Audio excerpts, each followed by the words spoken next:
Well, hello there, my friends. Welcome into another episode of the Winsome Creationist. Hey, let's talk about Cain's wife again. Cain's wife. Where did Cain get his wife? Where did Cain's wife come from?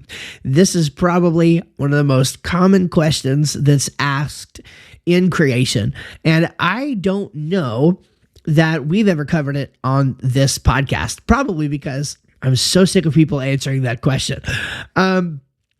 And yet, here we are talking about it. And so you might wonder why. Well, I'll tell you why. A friend of mine who is a very biblically astute and literate friend of mine was recently taken by surprise by this question when it was presented on her TikTok feed. So this question came up. She saw it. She thought, wow, I've never actually thought about that before. Gave it some thought and then asked me about it.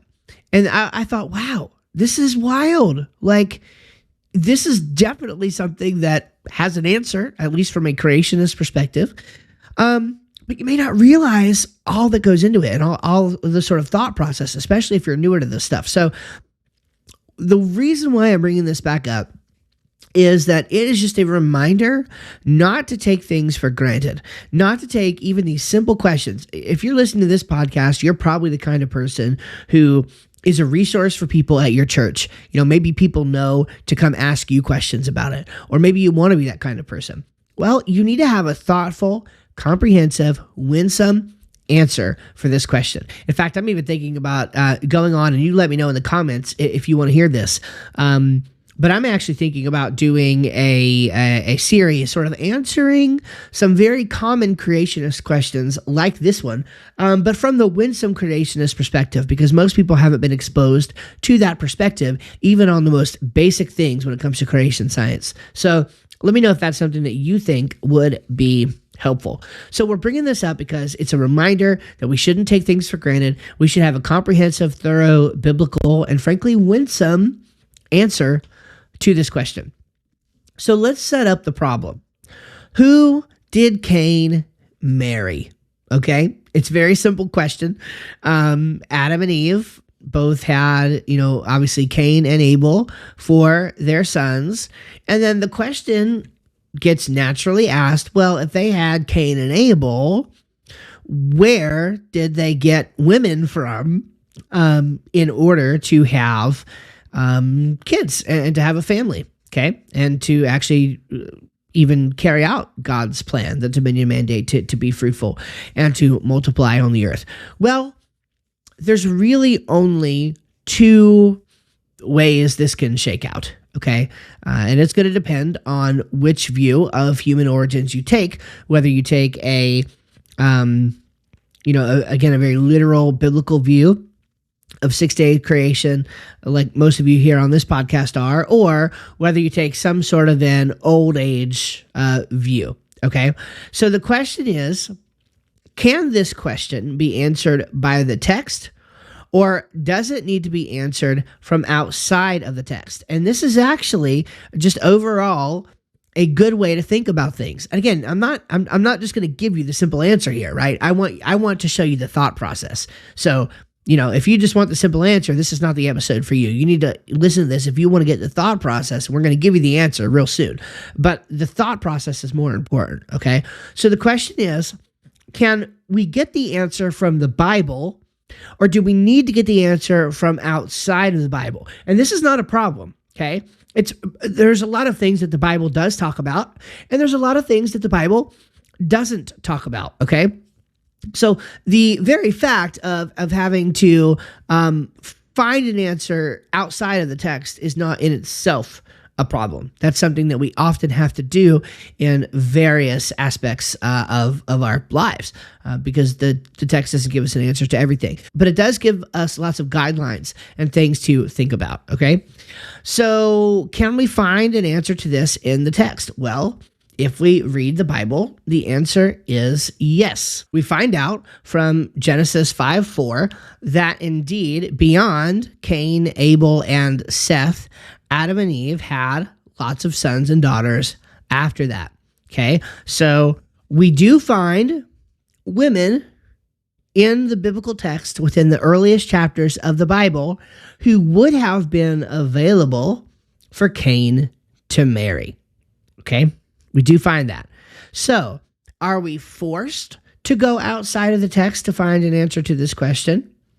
No, we're not. Okay? We actually have a biblically consistent answer. Now, could there be an extra biblical answer to this? And the answer is yes. There could be. That's not to say that there is, but there could be. Some people have called these poogs, Poogs, or people outside of the garden. Okay, and so that has been long supposed in various different flavors over the past couple thousand years of church and earth history. And the idea being that, yep, there were people who were outside of the garden who were not necessarily made in the image of God, but they would have been mating partners available for Cain to draw his wife from, and then the human race goes from there. Of course, certainly I believe there are lots of problems with that approach, but that is an approach that some have taken. Some have also taken sort of a mixed approach where, yeah, there are people outside of the garden, but indeed the Bible does say that Cain and Abel had sisters, and so probably Cain just married one of his sisters for his wife. So it's certainly possible, and I think just to give you a general principle before moving on here, is that we should always look to the Bible first. I think that's a very reasonable thing. We have specific revelation given to us in Scripture.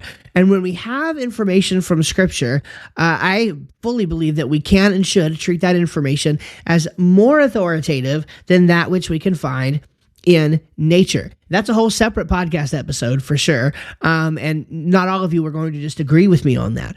But I do think it's important that nature is more related to the idea or the concept of general revelation, whereas the scriptures are a more specific revelation that can help us interpret things that we find in the natural world. The natural world needs to be interpreted at layers beyond what the written world, for lack of a better way to put it, has to be interpreted as, okay? With the world of Scripture, we have propositional statements that are given to us, and then we need to figure out an interpretation for those propositional statements. With nature, you have something that you're looking at. From what you see, you must then derive a propositional statement and then interpret that. So you actually have an entire additional layer of interpretive work that has to be done when deriving information from nature. And what's cool is that Scripture can actually remove one of those layers for us if Scripture tells us something about nature that we need to know. And so there's, again, a lot more we could go into there, but it's important for you to realize for now that Scripture is easier to interpret or to pull an interpretation from than the natural world. It's more specific in nature, and so we should look there first. Now, what's going to be important about this is making sure we stay consistent and making sure that when we use the Bible, we're not abusing the Bible. Okay, we're not using the Bible in some sort of an aberrant way in which it's not intended to be used, like pulling a passage out of context or pulling an idea out of context. So here's what I'm getting at. You might wonder, well, in the law, doesn't it prohibit people from marrying their siblings and their close relatives? It absolutely does. It absolutely does.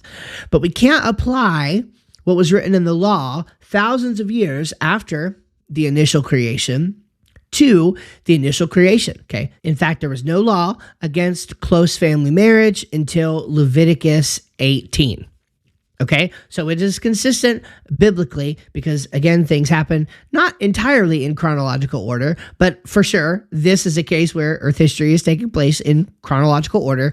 There was no written law against the idea of a close family marriage like that at this point in time when Adam and Eve were created. So for sure, they would have been okay to do that, all right? Now, let's look at another more practical sort of situation. And that is that, well, why was that law created?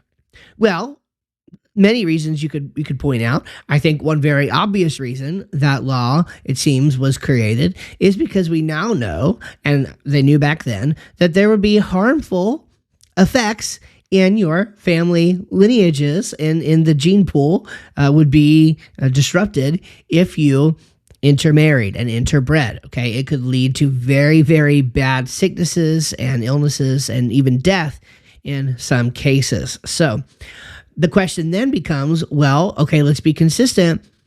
Could this have worked prior to the flood, right? In the earliest days of Earth history, would it have been permissible for them to do this and not harmful from a genetic perspective? Well, the answer to this is, of course, yes, right? Before the flood, you would have had a much larger genetic gene pool. They would have been preloaded. We have every reason to believe with with all of the genetic material, all of the DNA needed to propagate the human race, or else it wouldn't make sense for them to be fruitful and multiply upon the earth to extend the human race. Okay, so again, this is all very consistent, and we would have had a lot more. A lot less degraded, less mutated. In fact, there would have been no mutation. It would have been a very pure, very full gene pool. And the more breeding that happens, the more of it that gets diluted. So large genetic gene pool, there would have been no harmful effects prior to the flood that would have taken place.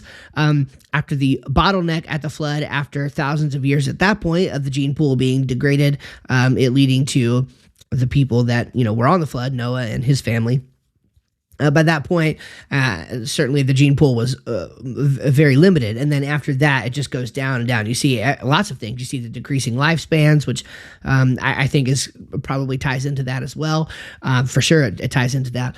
Decreasing lifespans, the increased specificity of creatures on the earth as they settle into their sort of habitats and final forms. And we see far less diversification happening today within the animal population. So again, whether or not you believe this, it's consistent. Okay, it's a consistent biblical framework. So pre-flood, there would have been no reason to suspect that this was an issue, and so they went about their merry way. And I fully believe that that you had Cain marrying his sister. Because what would the options be? And by the way, it's not any better if you're an evolutionist, right? If you're an evolutionist, we're all related. The fish are related. I mean, we're all related in some way. So marrying your sister or your cousin or whatever, actually, it doesn't seem to be problematic evolutionarily, except in the case of, well, it produces harmful genetic results and effects. And so, therefore, it's not good to do if what you want to do is survive and thrive. But from a moral standpoint, surely there was no problem with it. Let's look at Exodus. So remember, Leviticus 18 is where we first find that law against close family relationships. And we actually may have, if we go back to the Bible, a intertext apologetic for pre-Mosaic close family marriages, okay? And so what am I looking for here? What I'm looking for here is direct evidence in the text that this practice was happening and was even, in some sense, permissible or not frowned upon or whatever, prior to that law being established. Because if we can show that, then that leads further evidence and support to the idea that indeed this was Cain's sister. So if we look at Exodus 2:1 and Exodus 6:20, Exodus 2:1 says this: "Now a man from the family of Levi married a Levite woman." Okay, so very simple. Now a man from the family of Levi married a Levite woman, right? Also from the family of Levi. So there's an intertext apologetic that you did have some sort of a close family marriage happening here. Exodus 6:20 says this: "Amram married his father's sister, his aunt, Jochebed, and she bore him Aaron and Moses. Aaron lived 130 years." So Aaron and Moses, God's chosen people for a huge season in the life of the children of Israel, were born from a close family relationship. So we have evidence in the Bible that these close family relationships were happening. They were permissible. And so because of that, I see no reason to think that Cain marrying his sister would be any sort of problem. Now, what doesn't this prove? Well, it certainly doesn't prove who Cain married. Okay. It doesn't demonstrate for sure that he married his sister. But it does demonstrate that you can make the case from the Bible that a close relative would fit the bill nicely, and now we have no problems, okay, when it comes to those early chapters of Genesis and who does Cain marry. So yes, it's a deduction that we have to make from the text and just from using our brains and thinking about it, because the text doesn't explicitly say it. But in my view, it's less of a stretch than the people outside of the garden, because you don't have to introduce those extra biblical factors, but then also you don't have the additional challenges that raises from a moral and theological framework perspective. All of the potential moral and theological challenges with the Cain marrying his sister view are answered, as we saw, by the text itself. And frankly, I believe even the scientific challenges are answered by the text itself as well. It's clearly a simpler and better theory that derives straight from the biblical text, and that's why it's the right answer, okay? So, again, some people get really dismissive over this question. Oh, well, Cain married his sister, duh. And they never explain why. They don't explain the thought process of how you might get there. They don't talk about any of the other options or any of the potential challenges with either option. I wanted to go a little bit deeper in this one, talk about Cain's wife again, and give you a thoughtful process that you would use to derive that. Now, if you disagree with me somewhere there, or you have additional thoughts, please leave a comment. If you're watching on YouTube, I would love to engage with you there. If you're listening on the podcast, but you'd like to interact, please go to YouTube and just type a comment down there, and we'll interact with you. And I'm glad that you decided to join up. All right. I hope you find this helpful, and we'll see you guys next time on the Winsome Creationist.